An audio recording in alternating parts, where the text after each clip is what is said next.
Okay, we are here. We are live. We are late. Tier Hardy, because he's Tier Hardy, bailed on me today, which is fortunate because I was trying to figure out how to get Rabbi Joseph to be part of these conversations. And the downside of Substack Live is I can only have two friends at a time. So Tier is doing whatever Tier does when he lets me down, and Rabbi Joseph is here to join us. And Joseph, Ken, you are two friends who have not met each other, so introduce yourselves to one another. I'm Joseph Edelheit. Been a Reform rabbi for 52 years. Met Jason right after October 7th. A common friend, Tony Jones, introduced us. Did my doctoral work at the Divinity School of the University of Chicago. Studied with Tracy, Gustafson, and Paul Ricoeur. Retired and live in Rio de Janeiro. Sounds rough. What you have in common is Minnesota. So Ken, start there.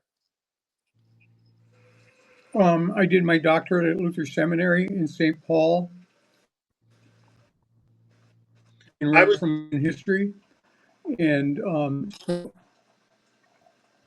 I know the Twin Cities well. I was the senior rabbi of Temple Israel in Minneapolis. Where did you live in the Twin Cities? I lived in Hopkins, and then right near the lakes. I had a condo, and for 15 years, I taught at St. Cloud State. Wow. Small world. I love that city, by the way. Yeah. So I think it's good. A great restaurant on Hennepin called Shelby's. Yep. Go ahead. I think today is Maundy Thursday for Christians. We're in the week of Passover for Jews. Both of you have experience teaching at universities in an ecumenical, diverse setting. And so I thought it might be interesting to throw you together and have you talk about a tradition and some texts that we have in common. So one text assigned for Christians for Holy Thursday is Exodus 12, a text that we talked about, Joseph, not that long ago. Psalm 116, and then Paul's reflections on the Eucharist in 1 Corinthians 11. And then finally, not the Eucharist, but the foot washing in the Gospel of John. And so where would you guys like to start there? Well, you asked, so let me answer the question about foot washing. We can go to Genesis 18:4, a well-known passage of Abraham and his hospitality with the three strangers, the Malachim, the messengers, and he has them sit and he washes their feet. The host in the ancient biblical setting was known to welcome people into the tent, and the first thing they did was wash feet. People wore sandals or went barefoot. They got dirty, and washing feet was a statement not merely of acceptance and welcome, but cleanliness. The rabbis go so far as to say this was a wife's duty to prepare her husband's drink, wash his feet, his hands, and face. I dare say the three of us are not about to offer that to our partners. Well, pause it right there. I couldn't even trim my wife's toenails when she was pregnant because it made me queasy. It's making me queasy right now. Ken, pull on that thread that he just dangled there, because the Gospel of John is one where Jesus's ministry begins at a wedding, and another John uses a lot of bridegroom language to talk about, the promise. So there might be some marital imagery in the Christian tradition that is wanting to pull from this story from Abraham. Talk about that a little bit. the marital imagery. Yeah. Um, New Testament language, of course, is Jesus as the bridegroom. Um, but you know, wives are there's such an important element in the scriptures. It's stories, and and my favorite is Gomer, the wife of Hosea, whom the Lord says he should marry. She's a prostitute, and she's an unfit wife. So because she's a prostitute, I imagine that she has much too loose a sense of hospitality than the simply washes a guest's feet. But is Rabbi is Jesus in John's story then taking on a wifely role? Well, there are too many metaphors being moved simultaneously here. Let's go back to Yeah. Genesis 18, because in Okay. Genesis 18, you find Abraham doing this as the host. I want to stay with the standard ancient Middle Eastern behavior of the host. Can't move then into Christian scripture, which is now incorporating other cultures, the Greco-Roman culture. So Right. I'll stay with when my buddy Jason said, "What's the thing with feet washing?" Um, Look, I think what Jesus did at quote the Lord's Last Supper was what first century Judeans did for each other. Jesus was the host at the banquet of the upper room. So let's begin with the nature of that meal, which was a prototypical, not yet evolved Seder. Mm-hmm. He was Is fulfilling. is this just simple? Is it standard hospitality? Like today, you'd say, okay, here's the restroom over here. You Correct. know, I want to make sure your Throw needs your are coat on taken the care of. bed. Correct. And looks Okay. like you've been on the road a while. Can I get you a glass of water or a cup of coffee? So I want to stay with that image. It's what a good host does. Um, Abram in Genesis 18 was still recovering from his self inflicted circumcision, sitting under the terebinth calmly. And the verb in Hebrew is meher. He got up quickly, he ran to engage the three messengers. It was seen as the ultimate act of hospitality. So we move from host to hospitality.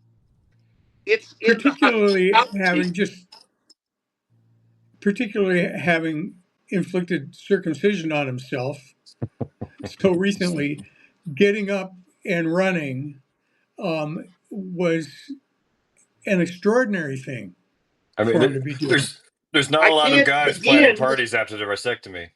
Yeah. I Yeah. cannot begin to wonder what a guy in his later years experienced physically. But When they had he's no bed with modeling, frozen peas. yes, he's modeling host and then hospitality.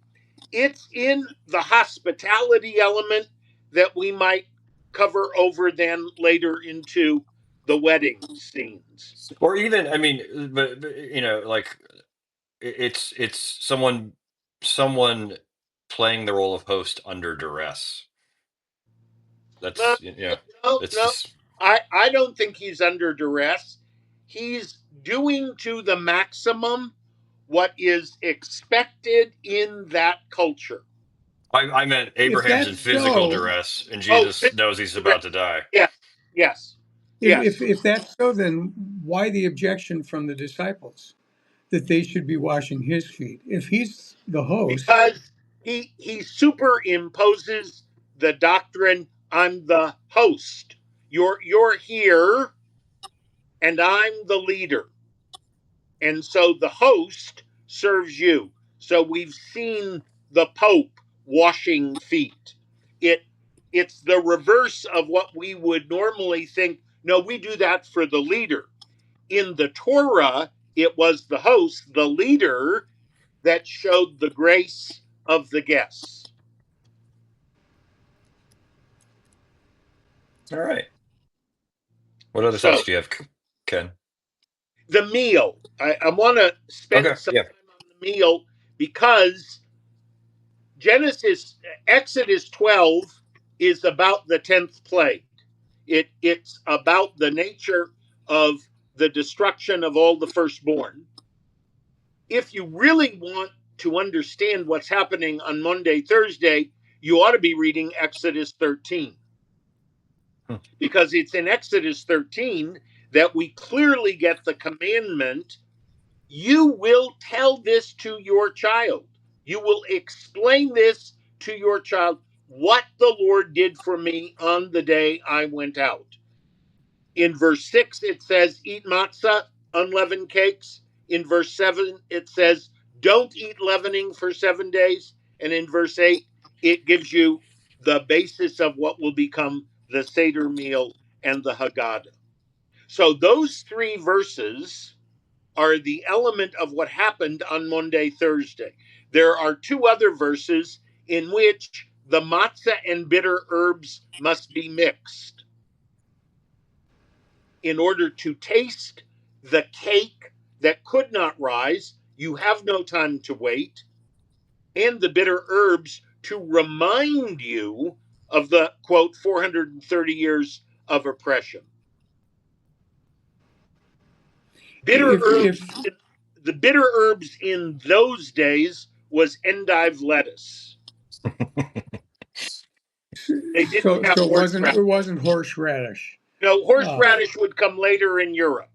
So I went and found real right. horseradish here in Rio in a greengrocer.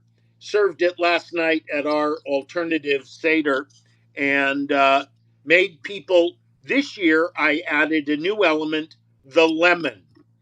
The lemon, the yellow, for us to be in solidarity with the 24 hostages who are kept by Hamas during our Seder. Ah, so if the Seder happens in your home, right, because of the commandment Correct? in Exodus to tell this to the next generation Correct. always, so that there's a reenactment of it again and again and again. Um, there's no command here in John to reenact foot washing at all. Where in the other 3 gospels there's a command with the institution of the sacrament to do this, right? And I wonder about churches now that wind up feeling like they have to reenact the foot washing, and that's something that often keeps me away from a Maundy Thursday service because I don't want to do that Is that common for at all. Lutherans? Oh yeah, Hmm. yeah, You guys um, really do spend too much time yeah. taking that text far too seriously. I thank you. We Um, tried to warn Luther the text is to be both translated and interpreted. I don't care for it because everything I gets don't think reduced down to Luther love was one the another. problem with What do you think? yeah. What do the 2 Um, of you think about a Seder in a church which attempts to grab a Jewish ritual and Christianize it? So I'll weigh in here, Ken. I think So one of you and I have talked about this before, Joseph, but one of my frustrations is a lack of awareness that with the destruction of the temple in Jerusalem, both rabbinic Judaism and Christianity superseded the Judaism of Jesus. And I think that that historical rupture is so important. To do anything that uh, kind of erases it is a mistake. And so I think you can, you can mention to people how Jews now celebrate this meal, but I think Christians co-opting it is bad, not just in light of our history, but of 70 AD, that particular history as well. So that would be my thought. Ken? I served a little open country parish on the prairies in my first call, and it was their tradition to every year to do a Seder meal. And I thought it was interesting, but I was never entirely comfortable with Christianizing it. I just have always thought it was better to let it have its integrity, and allow it to be about the Exodus and that command to retell, and that's a really helpful thing when you're teaching people about what happened in the upper room that Thursday night, before Jesus was arrested, that to help them understand the tradition that was being um, played out there. And I don't know. I mean, I like matzah. I like harzet a lot. I know that if I go to a seder, I better have myself a designated driver. Um, um, but it's just, whenever I get to this in John, it just feels like something's missing. And I mean, I understand that it's connected to John's timeline. That Hmm. that that for the synoptics, the meal happens when the sacrificial lambs are being slaughtered for Passover. And in John, he's got a different timeline. So that happens the next day when Jesus is on the cross. So that what the synoptics do with the sacrament, John does simply by shifting the timeline, I think, to make Jesus the sacrifice. And I think, uh, you know, to the idea of timeline, another way of thinking about your question, Joseph, is that um, I think I think Christians need to resist thinking of these things in a linear timeline, right? Yes, Because for Christians, Jesus isn't merely celebrating a Passover meal; he's instituting the Eucharist, correct. and so he's giving them his body and blood the day before he dies on the cross. And so there's It's the past coming into the present, but there's also the future coming into the present. And the reason I'm asking to Protestants is because there is a statement made in Christian scripture that will later become, in Luther's small catechism, what will be used as the invitation to the Lord's table. And on the night he was betrayed, he said, "This is my body, this is my blood." Uh, that statement repeated as part of the liturgy. Who betrayed him? Hmm. Judas. And we get now the repetition of Judas, Greek for Jew, as that source of betrayal that will lead to Good Friday. I say that because not only does the Seder meal get co opted, but the Seder becomes the place in which, through which, the betrayal takes place. Hmm. Hmm. Yeah, that And was, yeah. and so So does that mean? So does that mean that Judas himself, through his actions, then taints the meal as well? I mean, I don't think so. I aside from his betrayal of Jesus, that's happening there. He's he's I don't know, skewing his own family history and tradition. so the meal is called to tell the story. And actually, if one looks at the translation in Exodus 13:8, higadta, the verb nagad, means in that conjugation to explain. So we know that the room above did not yet have a Seder. They couldn't yet have called it an actual Seder meal. That would take more than a century to actually develop.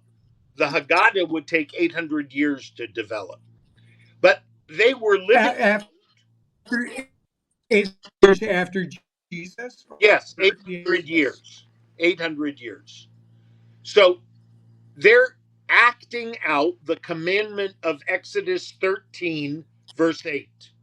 Explain to your child, tell your child what happened on that day. It's the Hmm. last time that will be done while lambs are being slaughtered down the block. Okay? And I think that's what's essential. That Christians need to know there are two verses going on here. A verse linking the telling of the Exodus and the reality that Paschal lambs are still being sacrificed. That doesn't happen anymore. Hmm. Hmm. And just as Jason said, often Christians misread linear history. I want to say this is a text that has to be shared publicly, communally, so we don't repeat mistakes. Well, Just it's, as just as the passion is read on Good Friday and is led to hatred, mhm. I think the misuse of what happens in the upper room has led to a distortion. Well, in listening to you, Joseph, like it just occurred to me that so if in the upper room on Monday, Thursday, they're not celebrating what we would see today as a Seder, Correct. but instead it's much more on the explanation of what God did. That then explains why the details Paul goes into when he's recalling this for the church at Corinth. It's about the explanation. It's not about the meal. It This didn't is my exist blood. yet. This is my body. Like it's not what did God do back then. It's what am I doing for you tomorrow. Correct. So it's important to me, and I've always told every synagogue and any Jewish community with whom I worked, please be careful to make sure you understand on Good Friday there is pain that can only be resolved Easter morning. But there is no Easter morning without the pain of Good Friday. And how do I know that? Because all the firstborn were killed in the 10th plague. You don't get freedom without the 10th plague. It's interesting, Ken. The text we discussed yesterday, not Tier and Taylor and I, um, also from John, is that when Jesus hands Judas the piece of bread, Satan enters into him. Um, and but it's not just. I feel like Satan doesn't just enter into Judas in that moment, but also entered into the church's handling of John's passion. But there's a sense in which, um, yeah, our reading of that has been co-opted throughout history. Yeah, and it's so often is when you hear Satan entered into him, you think of Linda Blair in The Exorcist, that now all of a sudden he's been controlled by this external force, but what's going on is the tempter Hmm. has set this possibility for control and manipulation in front of him, and he grabs hold of it. The um, um, he's there's a counterweight to Jesus that is working on Judas. I think. What happens in that room. I think about what is happening there is a family meal that not only recounts the history but also identifies the people around the table. It provides them an identity. This is who you are. Hmm. You're not just um, independent actors at this moment in history. You are connected to something much bigger than you ever imagined. You're not a lone actor at all. And in that sense, it kind of functions like Thanksgiving, when so many families gather around the table and tell Argue about stories. Donald Trump? I have no idea what you're talking about, but I'm not going to let him come into the conversation. Thank you very much. Um, but it's I was like handing you the piece of this. bread right there. You know what it's like sitting around the table at the end of at that at that moment when you've been fed, when you've had this gathering of people who love you and you love in return, and that there's Jesus um, grabbing what's on the table and saying, "Let me use this to give you myself in a different way." Mm. That the sacrament that he institutes is not what happens Sunday after Sunday in our congregations is not the say a version of a seder at all.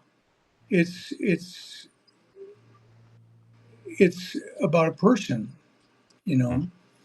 know, um, that will be, by the same token, the axial point for Christians that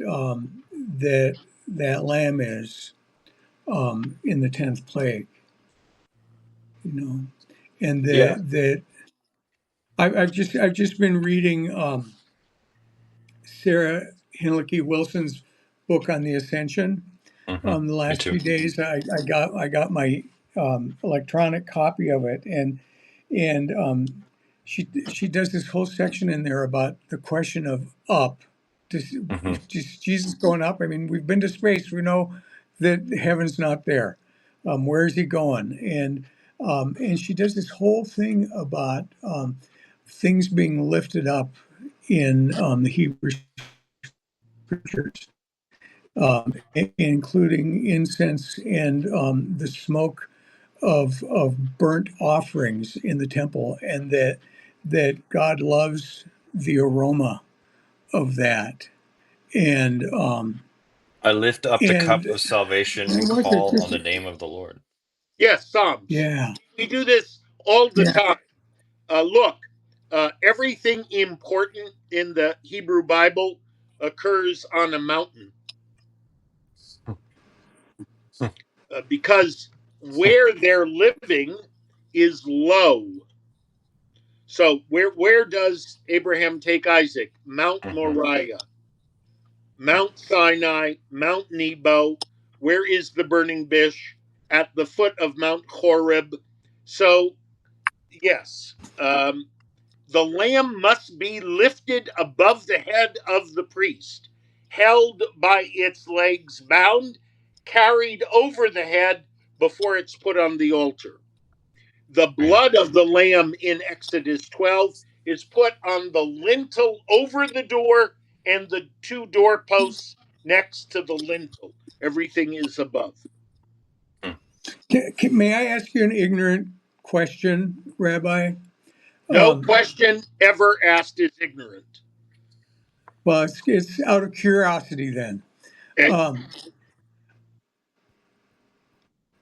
Would you have liked being a priest in the temple? Oh my God.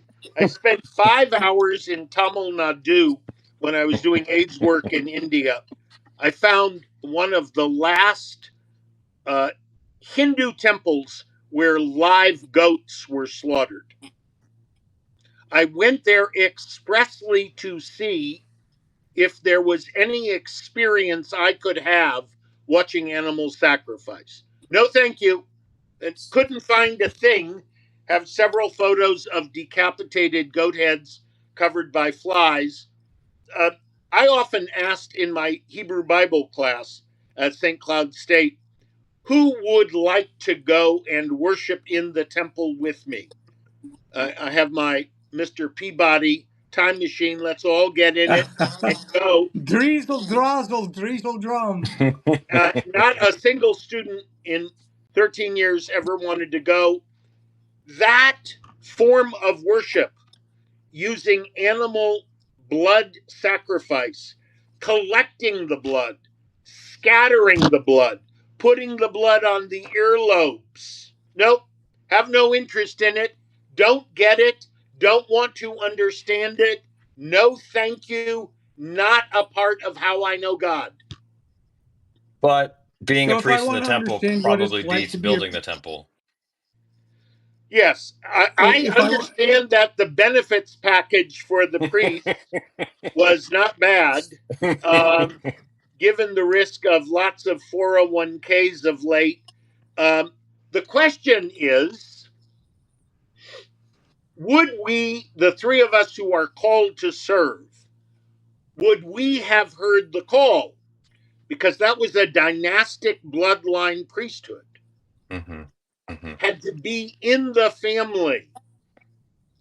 Didn't get an urge to say, wow, can I offer up, please, the sheaves and olive oil? No. Yeah, I mean, speaking of ascension, that's one of the problems that the book of Hebrews is trying to work out. Yeah, right. That how is Jesus a high priest when he's from their own family? Look, I think they already knew when the first temple was destroyed. They already knew when they went to Babylon and came back. This is not going to work in the long term. Mm-hmm. Yeah, that's yeah. So Ken, something you said earlier, I was thinking, not in John, but certainly in the Synoptics.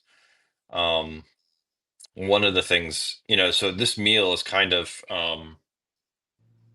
so Jesus has preached parables of judgment, right? He's come right up to the line of sedition with the question about taxes. He's cleansed the temple and done everything that a former Judas had done. And so he's brought everything right up to the moment of insurrection, um, and then he retreats. And so I think there's an element. Oh, Thanksgiving, right? Thanksgiving he's is a meal. Thanksgiving is a Jesus meal has where, been fomenting rebellion all week. yeah. And so He's you been mentioned pushing. Thanksgiving is a He's meal where, in essence he's been instigating his own crucifixion. Go ahead. no, so you mentioned, so Thanksgiving is often a time where we gather with family members who disappoint us, at least in my family. And I think there's an element here, certainly with Judas, but Jesus has been fomenting what looks like rebellion and then it doesn't go through with it. And this is their last time with him. And I'm sure in the same way that the Israelites were not always crazy about having Moses as their leader, there's also some ambivalence there about who Jesus is and what he's really about. There's an interesting idiom called Erev Rav. There was a group of people mixed in among all the Israelites who left. There's also a question about, really, you got all the Israelites? None of them stayed back? This is, In there Egypt was no, or or in Babylon. Correct.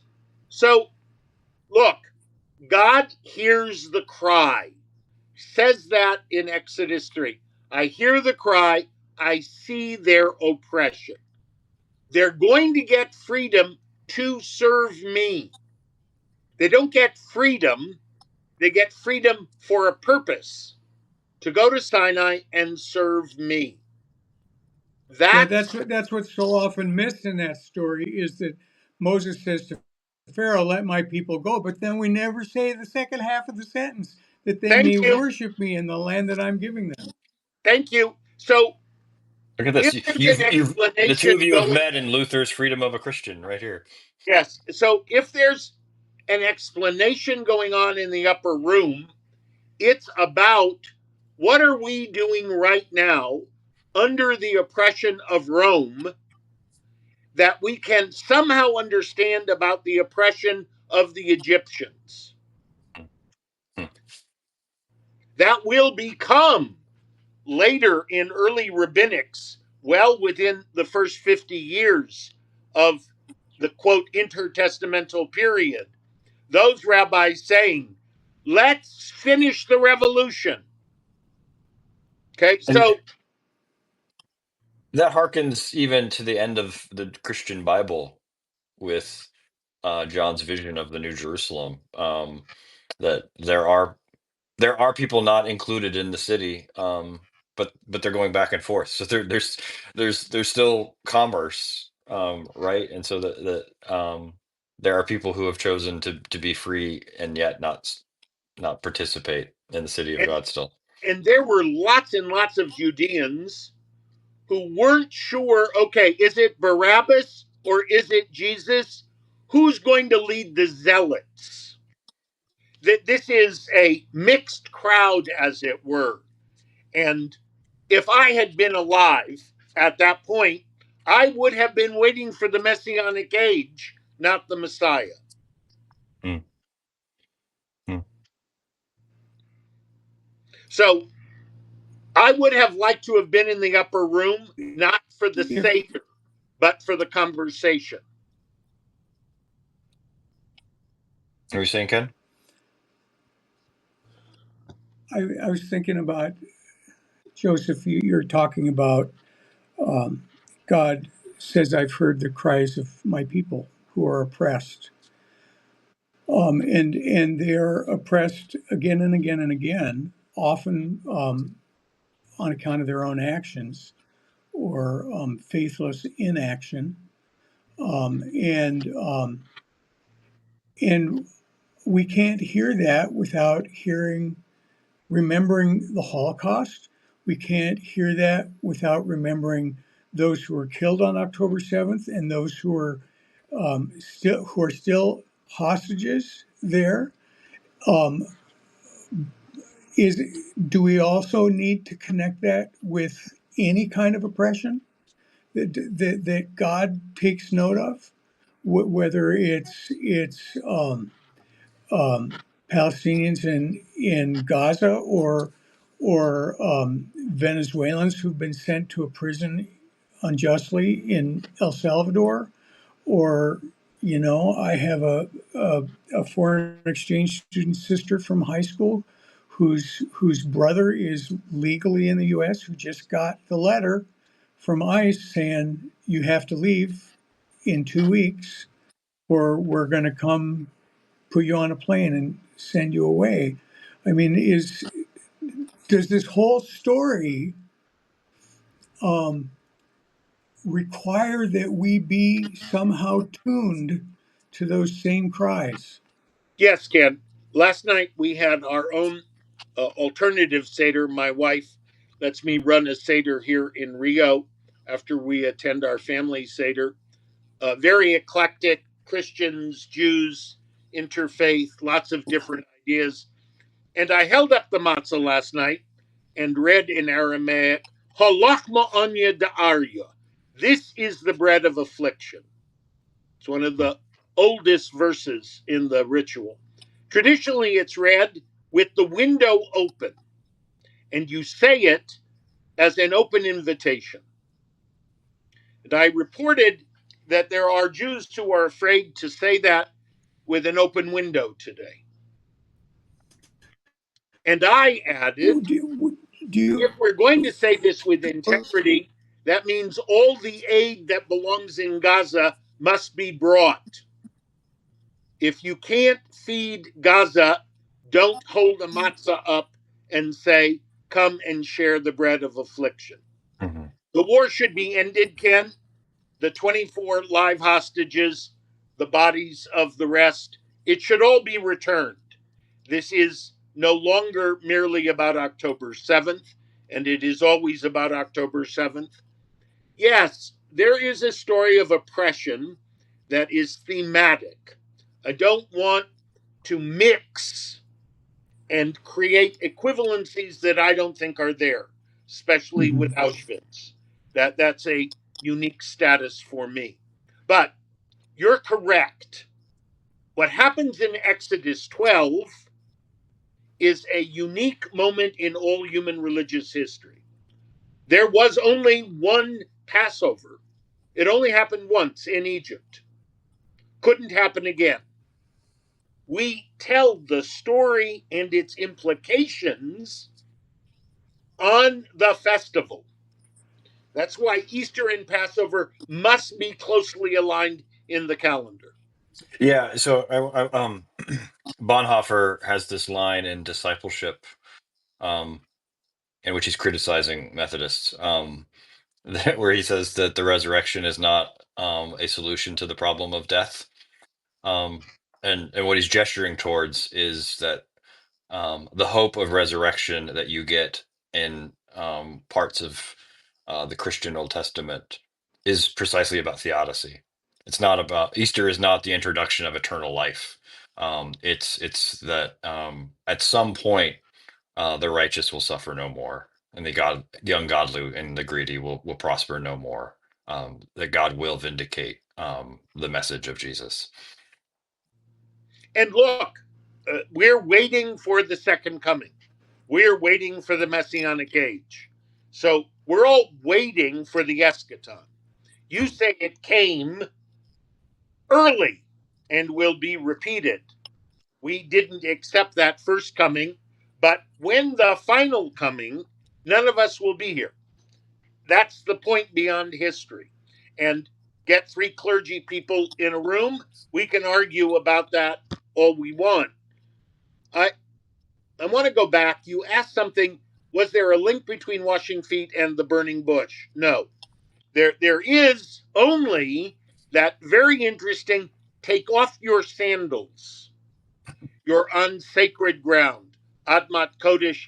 It's the first time in the Torah that idiom is used. I think the idea there is take off your sandals so you can be grounded.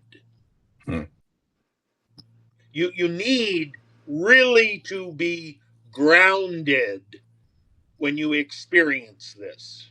We so my friend Todd and Brad and Elaine and I were in Turkey a couple weeks ago, and we had to go into the Blue Mosque in Istanbul and a couple of other places where we had to take off our shoes. And uh, during one of those times, Brian Zahn made the comment that he's been in India and the Holy Land and Turkey and all over the world, and places of worship where he has to take off his shoes, and the only place in America where he has to take off his shoes is in the TSA line. And I thought that was a Oh, there's a couple sermons. um, so yeah, it was a good way of how we think about sacred space. I want to ask you about that bread of affliction line, Joseph. The that you spoke when you lifted up the matzah at your seder. Is that a line that Jesus, as the host of this meal, would also have spoken? Oh, I don't know. I've had this argument. It's not really an argument. It we don't can't date. It's in Aramaic. So it's possible that it was one that was, how shall I put it, uh, moving around,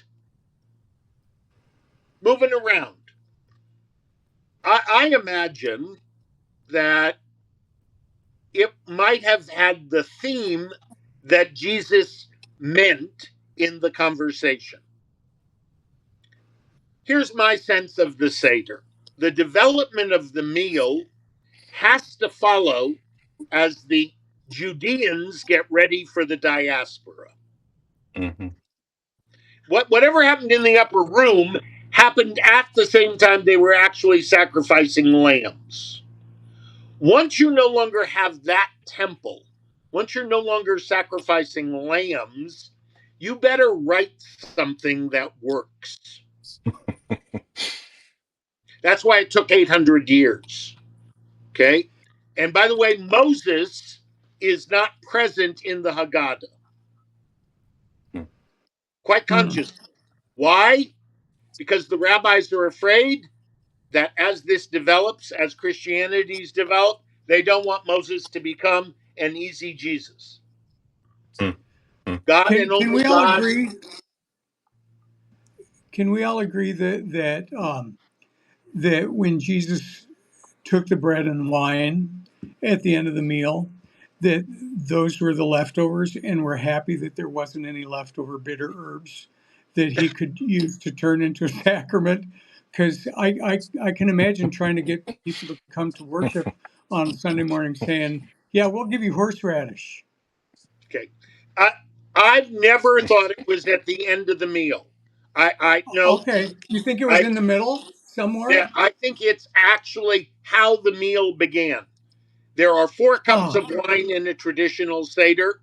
mm-hmm. I don't know if there were 4 cups in the upper room, but the wine, the kiddush, blessing the day with the wine comes first.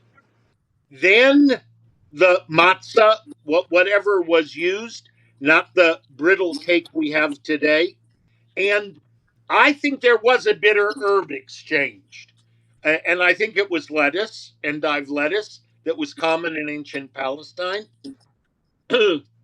I think the meal ends without an act. I think he establishes the sacrament and then there's conversation. I Hmm. think the text makes the end of the meal the creation of the sacrament for both dramatic and theological reasons. So whatever whatever the form of the Passover was in the upper room, it still would have been weird to the disciples that he's now making this about himself. And that's I don't think it's right for me to superimpose a rabbinic interpretation on a unique gift that my Christian friends always have. I don't know that he made it about himself or said, what I've taught you, you must now teach. Okay. And I'm going to leave you this: the cup and the food. What you do with the cup and the food make a part of the teaching. Which isn't what you're saying isn't that far, Ken, from what Luther talks about. Um, Jesus uses the bread and the wine as his last will and testament. No, Mm-hmm. and I think Well, that's correct. and Luther also argues in the Small Catechism that it's not the bread and the wine; it's the Hmm. promise that matters. It's the bread and wine are the means by which you are inserted into to become a participant in this thing that is not just what happens on Maundy, Thursday, and Good Friday and Easter, but also you by virtue of all of this, by virtue of that promise, you become a participant in Egypt, Yeah. Ken, in how can that how Exodus, and you become a participant in God marking Cain so that he's not destroyed. I mean, Mhm. the whole thing is promise after promise after promise, all the way down, and the goal seems to be making you, connecting you to something that doesn't operate the way the world's powers want to operate. How can water do such That wonderful things, something Ken? that frees you. How can water do such wonderful things? Yeah. I What's the think answer? I think it's an invitation to be part of a community. That's why the meal is the concrete example of the microcosm of the community. And it's why Say the covenant something quick language is about the important there. nature of that. Can you say something about the nature of that community? What that community looks like? What what what its marks are? It's a transitional community, not yet extra non-biblical, but clearly moving beyond merely biblical. There were not yet, quote, rabbis, but Pharisees. There were already a class of scholars that were independent of the priests and the prophets that would quickly become the rabbis. I think the turn comes with Paul, who's able to individualize and privatize the experience. For Jesus and his disciples, it was always communal, which was inherently the more Jewish experience. Whereas Paul, who's already a convert, he's a Christian. He's not a part of the experience in the upper room on Thursday night. He makes it personal and very private. Interesting. I think about though how Paul is constantly connecting dots among believers to say you're not, this isn't you just alone at all. That, it's like that whole list in Romans 16 where he sends greetings to this people, this person, this person, this person, all these people, saying we're in this together. It's this great C.S. Lewis quote about friendship, that you're looking at this thing and you notice this other person looking at the same thing, and you say, "Oh, you too? I thought I was the only one." That Paul is constantly trying to link up people You're right. that are And that it's that the world wants to atomize this, Correct. wants to isolate us. That's how things in our culture are working right now. The